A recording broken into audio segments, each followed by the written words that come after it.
If you are planning to study in Australia and currently living outside of Australia, then this video is for you, because there is a major change in Australia student visa processing priorities. Basically, Australia has introduced a new Ministerial Direction 115 started on 14th of November 2025, which give guidance on how to prioritize offshore student visa processing. Not only this, I have provided a link for this PDF in the description, which covers Australia's universities student allocation and covers about Ministerial Direction 111. So without wasting much time, I'll go through with all the details with you. Let's jump on it. Hello everyone, this is Daksh Sharma, Qualified Education Agent Counselor from your migration partner. First thing first, what are visa processing priorities? So when you submit your student visa application, department won't just randomly pick your application and process it. They actually follow a set of priorities to see which application they should process first. So usually there are two types of application, onshore and offshore applications. So onshore means student visa applications that are submitted in Australia, and offshore is applications who are currently living outside of Australia and submitting their application outside of Australia, so they considered as offshore application. The major difference between onshore and offshore application is onshore application processed in the order they have received, and offshore application are processed on the basis of Ministerial Direction 115, which they have recently launched, and that's what we are going to talk about. Now let's see how applications are prioritized under Ministerial Direction 115.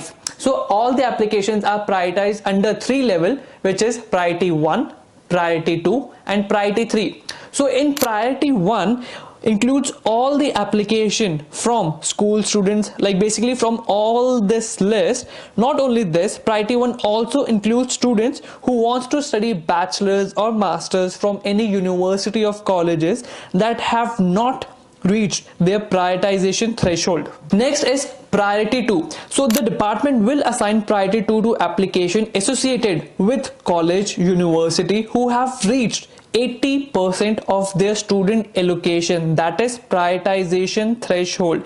As you can see in this PDF, government has allocated certain number of seats to each university and colleges. Make sure that it is just the indicative thresholds, right? Like for example, 4,000 seats has been allocated to Western Sydney University, and 80% of 4,000 seats would be 3,600 seats, which means if Western Sydney University has already given admission to 3,600 students, then remaining applications will fall in priority 2, because university have reached to their 80% of their student application.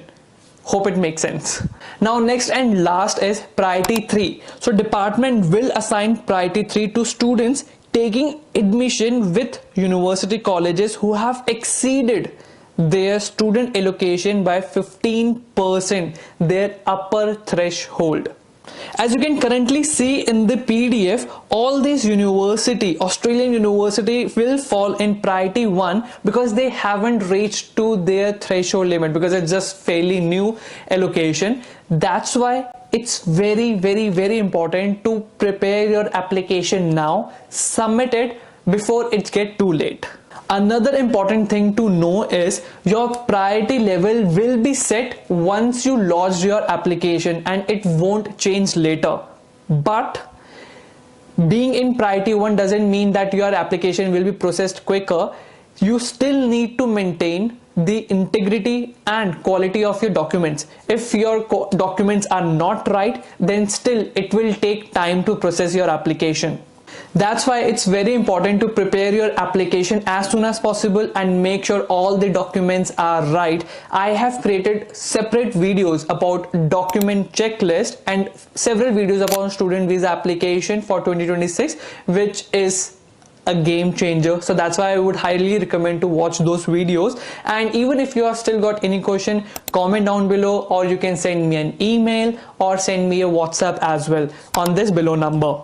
Again, thank you so much for watching this video, and I'll see you guys next time. See ya.